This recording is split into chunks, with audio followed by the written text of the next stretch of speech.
Hello and welcome to I Can't Believe It's Not the Mouse, the podcast all about animation not made by the mouse. I'm your host, Octaviano, and today we'll be talking about a very underrated feature, which probably goes hand in hand with the company it's made by, Laika Studios. Now, of course, Laika Studios is a very well-liked studio, if you're a film nerd or an animation nerd. They're the people who made Coraline, which has gotten a resurgence. It's gotten popular. It had a re-release that has gotten money through the re-release. But all the other films have yet to hit that same status. You got movies like Paranorman, The Box Trolls, Kubo and the Two Strings. And they're all movies that haven't really enjoyed the same success. Now, again, they are well liked, but they haven't been successful. And I don't know, maybe if they do a re-release, they'll be just as big as Coraline. But for now, they're not that big. And yet, this one I feel is even more underrated than those, and that would be Missing Link.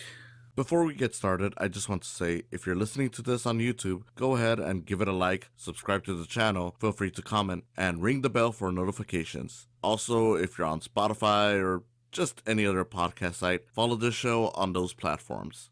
Now, take yourself back before the pandemic. This is just right before the Avengers were putting on their one last hurrah, at least for the first phase or first saga, and Laika drops this little feature. You can see why this one didn't do so well. I mean, granted, all the Laika movies don't really do too great. Their box office is usually like, okay. I remember Paranorman did pretty good, repetitive business. Realistically, it was not like this massive hit.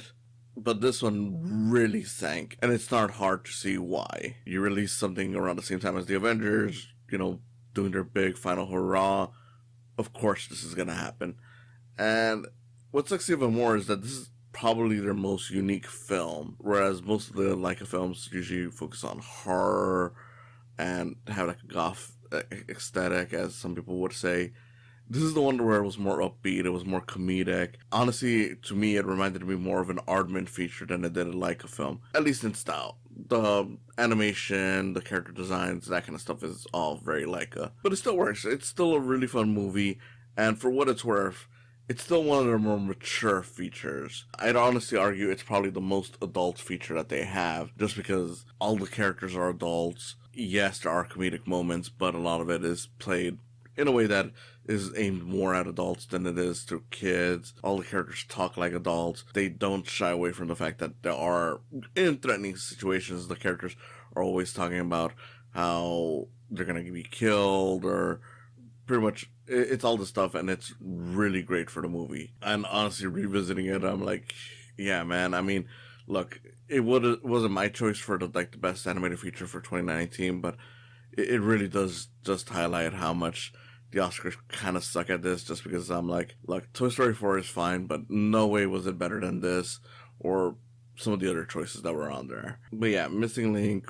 fun movie. What's it about? Again, this is very different from most of Laika's work. It's pretty much just, here's a guy played by Hugh Jackman named Lionel Frost, who's like essentially a monster hunter.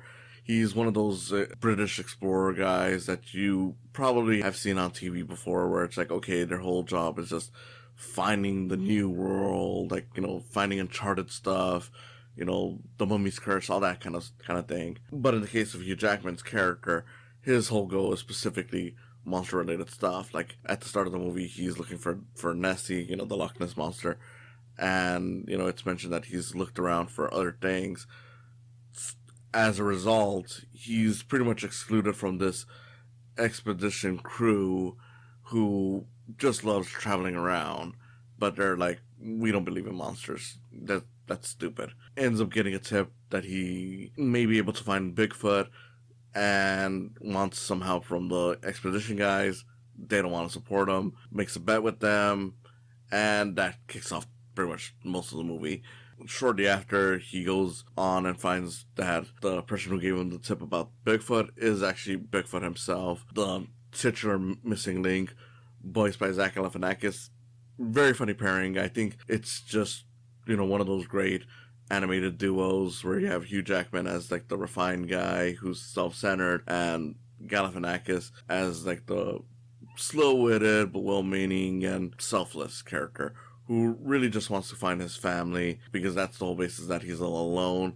But he's heard the rumors of Yetis being around, so that's the whole thing. It's like, okay, we're gonna go up to the snowy mountains to find the Yetis, who are essentially the cousins to Bigfoot. Along the way, they encounter one of Hugh Jackman's former love interests, a woman voiced by Zoe Saldana called Adelina. Great, this is one of those movies where it's like, again, if you want an example of great celebrity voice acting, this is totally it. Everyone here is giving their A game. Zoe Saldana is great in the role. Hugh Jackman's great.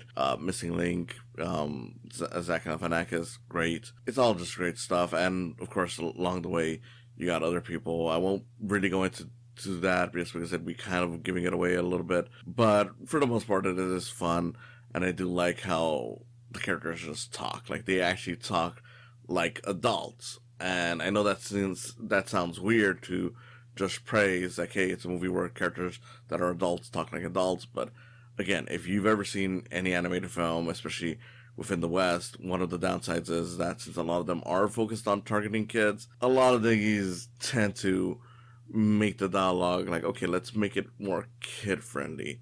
Like, they'll still be talking in a way where it's decent, but you'll notice at times they're kind of censoring themselves in ways where it just feels a little weird, because it's like, there's no kids around. Why are you talking this way? Characters, talk as they do. Like, yeah, of course they don't flat out say fuck you or bitch or anything like that. But if the situation would have called for it, that they would have said it without hesitation. And that's what I love. So this is definitely one of those where it's like, yeah, it's a PG-rated movie and kids can watch it, but I mainly recommend it towards adults. I feel like adults are the ones that are going to get the most out of it, just because a lot of the situations feels more relatable to them. The fact of the matter is that, like I said, there is a former love interest who's here, and she becomes, it never really fully becomes into a full-on, like, okay, they're back together again, but since that experience is there, you do get the idea of Jackman and Saldana kind of playing off of each other in that way. Like, there is a tension between them, and again, I just appreciate it, especially because that's become rare even for adult live action movies, which is kind of sad. For the most part, the movie is pretty simple. There's a lot of charm within the characters. There's a lot of charm within just the way they talk. But when it comes to the story,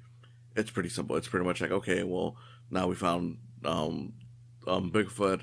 He just wants to go with a family, so we're going to take him there.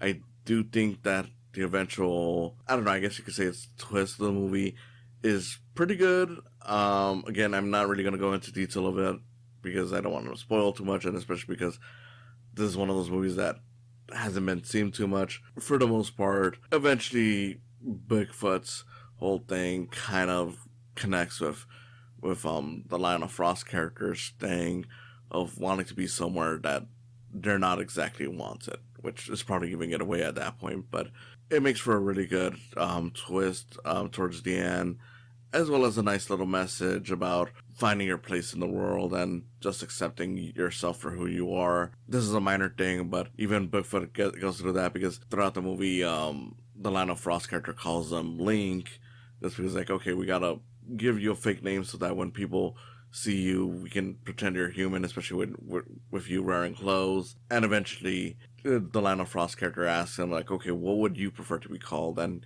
he ends up calling himself Susan, which is a nice little thing. Not because he wants to be a woman, but just because he's like, okay, look, there was one person in my entire life before this that actually treated me nice. Like, she just smiled at me, and her name was Susan.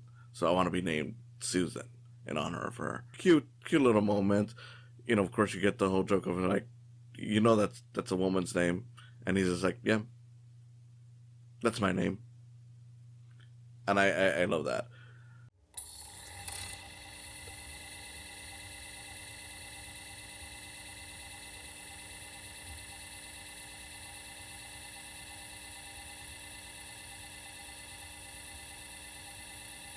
Now, of course, with Laika, we do have to talk about the animation, and I mean, it's great. If you've seen any Laika movie, you know that their stuff is always really good. But I don't know, I just feel like this one's really bouncy and nice about it. Like just the way the characters move, there's like a smoothness to it. There's like I said, it's kind of like a bounce, like the way their arms are moving, the way they're walking. It's such a nice look. It's not realistic, but it doesn't have to be. I feel like a lot of people, and granted, this is kind of changing, but a lot of people mistake having something look realistic as the same as it looking good. And yeah, I get it. You know, normally speaking, yeah, the closer it looks real, the more impressive it could technically kind of be. But when it comes to animation, I feel like it's just a matter of, you know, having this sense of style and rhythm to it that just makes it feel special and unique, that makes it more interesting to look at. We wouldn't like the Looney Tunes if the Looney Tunes moved the way we do. You know, it's much funnier when they have these big exaggerated movements, and in that way I just like how with Leica, despite the fact that it's closer to being more mature and more adult compared to a lot of competitors, finds itself in a way where the animation is very unrealistic. Like it's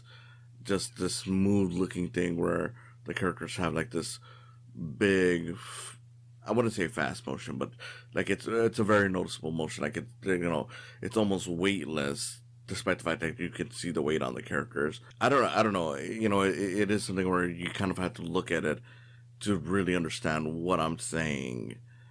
But it very much, I would say, looks bouncy, especially compared to, like, say, the stop motion of Aardman, or if you, like me, grew up with a bunch of Rankin Bass Christmas stuff, you could notice the animation is a lot different. And yeah, you know, the way these humans move doesn't look like the way I move, but at the same time, it doesn't have to. I like the exaggerated look of it all, and I like the way that there's almost a weightlessness to it in comparison to the way my hand would move. Again, it's just like a very weightless looking thing.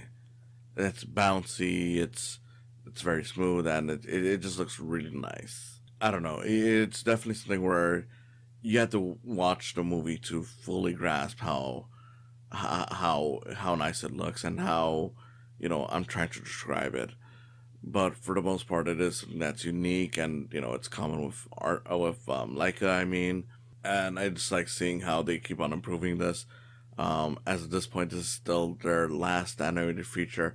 They are finally coming out with another one. It feels like it's way overdue, but this is currently their last animated feature, and it's kind of sad to see that they just keep on, you know, failing. You know, this was their big failure, and it's partially because Avengers came out, and I'm like, look, don't get me wrong, I get it. Avengers, it was this big landmark thing. I saw it. Everyone saw it. But at the same time, I do kind of wish, like, more of you should have tried giving this thing a shot, and it's a shame that more people don't give these things a shot just because it's not the big thing that, you know, is out there. I saw it when it came out. I thought, wonderful movie. Shame that it's gonna be completely screwed over by Iron Man and the team. But for what it's worth, you can still watch it at home. It's still a really fun time if you haven't. And yeah, it's nice that Laika is still doing things. They're coming out with a new movie next year called Wildwood, or 2 years from now. I forget exactly, but I know they are coming out with a new movie. Me personally, I'm hoping that it's continues to be something special, which I don't really doubt too much. But it does look like it's gonna be going back to like the what Leica is known to do, which is not anything bad. You know, do your hard stuff, do your, you know, golf stuff, do your whatever you want to call it.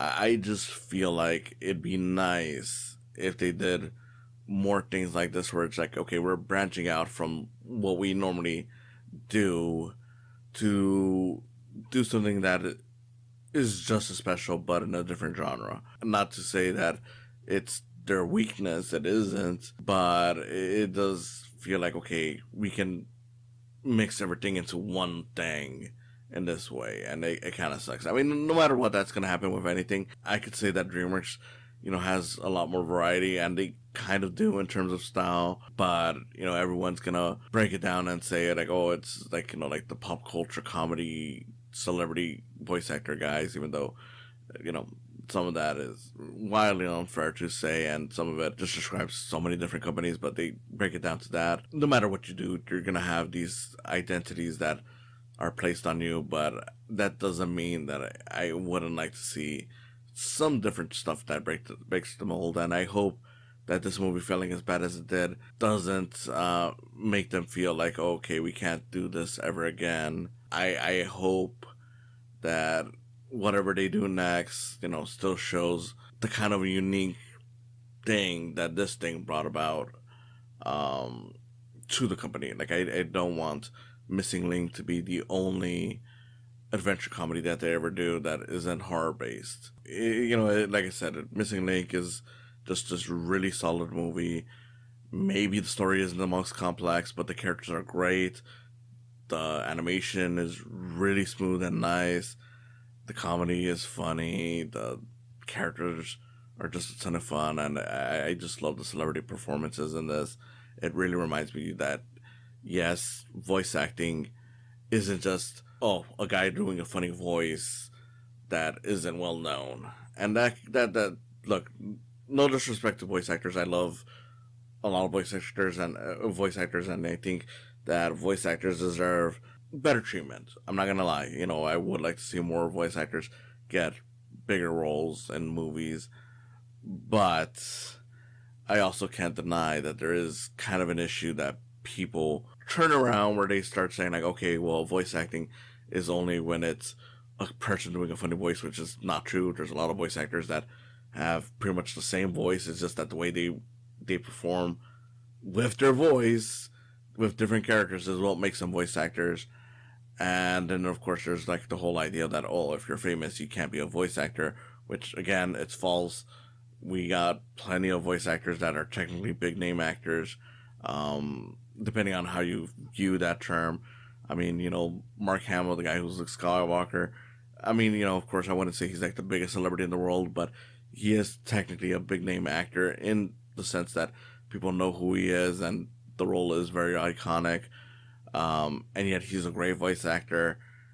Obviously, it really comes down to, like, okay, we gotta acknowledge that some people can do both. And more importantly, the fact that we can acknowledge that makes me say, okay, well, why don't more people acknowledge being a big name person doesn't exclude you from voice acting? And why can't we convince more studios to start pushing certain voice actors to be considered big names? Like, Tom Kenny is relatively well known because, SpongeBob is, such an iconic character. Why not just be like, hey, look, we can technically sell his name on this stuff. That way you can get Tom Kenny to have more big roles in movies. I don't know. I know it's much more complicated than just me saying a few things, but I do feel that much is true. And, yeah, in terms of celebrity voice actors, before I leave that, I mean, just remember Zach Galifianakis has done a lot of voice acting roles, even on shows. Like, he's a regular on Bob's Burgers. So it isn't like he's technically not a voice actor just because he's a big name actor. Regardless, Missing Link, highly recommend the movie. If you're a Laika fan, if you're not a Laika fan, definitely worth a watch. If you're an adult that wants to see an animated film but doesn't want to see something that's necessarily targeted for kids, this is one that I think is for worth watching. It's not one that, has the characters constantly swearing or, making sexual jokes or anything like that, but it is a good example, I think, of something where it's like, yeah, it just works seriously as an adult movie.